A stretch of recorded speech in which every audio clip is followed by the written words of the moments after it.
Hello students, M biology concepts classes में आप सभी का स्वागत है। आज का हमारा टॉपिक है जड़ तंत्र के प्रकार। जड़ तंत्र मुख्यतः दो प्रकार का होता है। पहला प्राथमिक जड़ तंत्र प्राइमरी रूट सिस्टम, दूसरा अपस्थानिक जड़ तंत्र एडवेंटिशियस रूट सिस्टम। पहला प्राथमिक जड़ तंत्र। प्राथमिक जड़ तंत्र ऐसा जड़ तंत्र है जिसमें जड़ों का निर्माण मूलांकुर के द्वारा होता है। मूलांकुर के द्वारा होता है।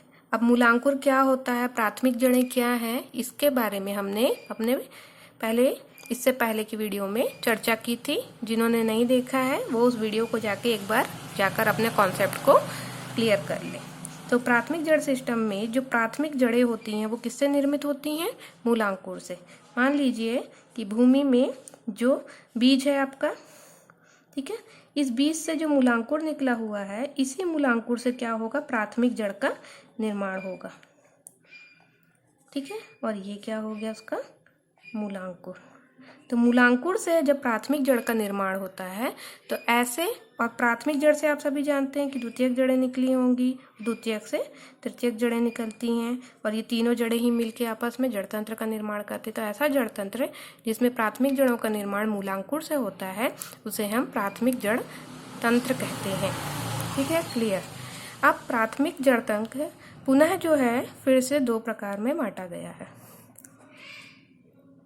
पहला मूसला जड़ तंत्र टैप रूट सिस्टम, और दूसरा तंतुमय या रेशेदार जड़ तंत्र। इसके लिए आइए एक उदाहरण देखते हैं। आपके सामने दो प्रकार की जड़ें रखी हैं। ये देखिए, आप इन दोनों जड़ों में अंतर देख सकते हैं। इन दोनों में ही जड़ का निर्माण जो है उसके मूलांकुर से हुआ है। दोनों का ही मूलांकुर से हुआ है, इसीलिए ये जो है प्राथमिक जड़ सिस्टम से कई प्रकार में आता है। अब इसमें देखिए, इस पौधे में इसमें जो है प्राथमिक जड़ जो निकली है मूलांकुर से वह जो है मोटी है अन्य जड़ों की अपेक्षा और लंबी है। अगर आप इसको ऐसे पकड़ के देखेंगे तो लंबी है, मतलब लंबी है तो यह भूमि में गहराई तक जाती होगी।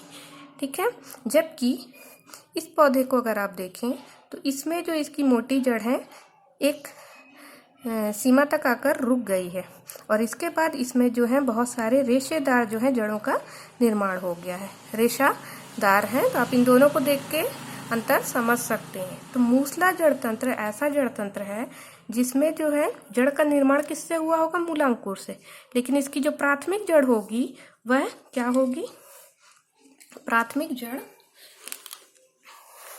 है ना। इस जड़ तंत्र में इसकी जो प्राथमिक जड़ कैसी होगी, मोटी होगी। ठीक, इसमें जो है प्राथमिक जड़ मोटी, इसमें पतली होगी, और कैसी होती है, अल्प विकसित, मतलब थोड़ी दूर तक इसमें वृद्धि होती है, इसके बाद जो है इसकी विकास रुक जाता है और इससे ढेर सारी द्वितीयक और तृतीयक जड़ें निकल आती हैं। ये जड़ जो रहती है मोटी होती है और पूर्ण विकसित होती है। इसमें जो आपको प्राइमरी रूट देखने के लिए मिलेगी वह मोटी और लंबी और गहरी है, इसलिए ये पूरी तरीके से विकसित हो गई है। ये जो है मूसला जड़ तंत्र जो रहता है, ये जो है इसकी प्राथमिक जड़ कैसी होती है, भूमि में गहराई तक जाती है। ठीक है, और जबकि ये वाली जो रहती है आपकी ये फाइब्रस रूट, ये फाइब्रस रूट जो रहती हैं भूमि में सतह में ही रहती हैं, सतह पर ही रहती हैं, गहराई तक क्या होती हैं, नहीं जाती। ठीक है,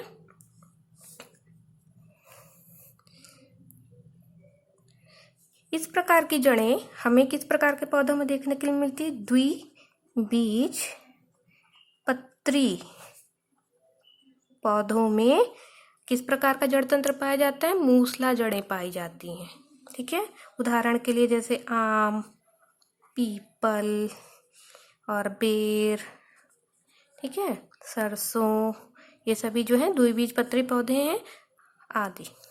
इनमें जो है मूसला जड़ें पाई जाती हैं, जबकि तंतुमय या रेशेदार जड़ें एक बीजपत्री पौधों में देखने के लिए मिलती हैं।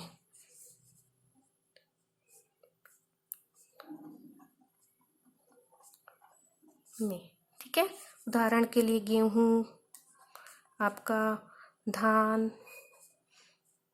चना आदि का लीजिए। ठीक, तो इनमें आप अंतर भी तैयार कर सकते हैं और ये देख सकते हैं। अब आइए अपस्थानिक जड़ तंत्र में। अपस्थानिक जड़ तंत्र जो रहता है वो, इसमें क्या है, प्राथमिक जड़ तंत्र में जड़ का निर्माण मूलांकुर से होता है, लेकिन अपस्थानिक जड़ तंत्र में जड़ का निर्माण मूलांकुर से नहीं होता है।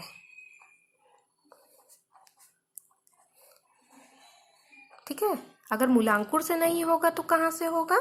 इसका निर्माण होता है पौधों के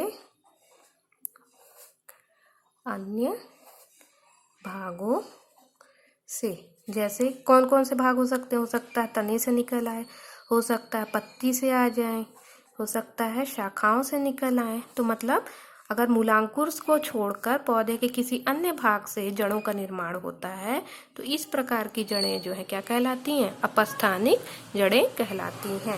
उदाहरण के लिए देखिए, ये एक दूब घास का पौधा है। ठीक है, इसमें जो ये इसका जो है मेन पौधा है ये वाला, लेकिन इस पौधे में इसके तने, इसकी जो है एक शाखा है, शाखा में बीच बीच में जो है गांठें पाई जाती हैं। इन गांठों से अगर आप ध्यान देंगे तो इससे जो है देखिए जड़ें निकल आई हैं। इन गांठों से जड़ें निकल आई हैं। तो ये पौधे के मूलांकुर से नहीं निकली हैं, ये पौधे के तने की गांठों से निकल के आई हैं, है ना। उसकी एक शाखा से निकल के नया पौधे तैयार हो गए हैं, जड़ें निकल आई हैं। तो इस प्रकार के पौधे जो रहते हैं वो किस प्रकार का जड़ तंत्र, इस प्रकार की जड़ें क्या रहेंगी? अपस्थानिक जड़ें कहलाती हैं, जो पौधे के किसी अन्य भाग से निकलती हैं, ना कि मूलांकुर से, है ना। तो इसके उदाहरण में देख सकते हैं आप, जैसे अभी मैंने लिखा दूब घास। ठीक, बरगद आपने देखा होगा, बरगद के जो शाखाएं होती हैं आप सभी ने देखा होगा, इसकी शाखाओं से जड़ें निकली हुई होती हैं उसको सहारा देने के लिए। ठीक है, ये आप सभी ने देखा होगा, बरगद की शाखाओं से जड़ें निकलती हैं जो भूमि में आती हैं। तो ये कहाँ से निकली? इसकी शाखाओं से। तो इस प्रकार की जड़ें क्या कहलाएंगी? अपस्थानिक जड़ें। इसके अलावा गन्ना, मक्का, इनमें भी अपस्थानिक जड़ें देखने के लिए मिलती हैं। इनके तने से जो है जड़ें निकल आती हैं, तने की जो गांठें होती हैं वहां से जड़ें निकल आती। भूमि में तो अंदर गांठें जड़ें होंगी, लेकिन इनके बाहर से भी निकल के आ जाती हैं। तो इस प्रकार की जो बाहर यानी कि पौधे के किसी अन्य भाग से निकली हैं, इन्हें हम क्या कहते हैं? अपस्थानिक जड़ें। ठीक है, तो अगर आपको आज का वीडियो पसंद आया, आपको समझ में आया, तो वीडियो को लाइक कीजिए, अपने दोस्तों से शेयर कीजिए और चैनल को सब्सक्राइब कीजिए। धन्यवाद।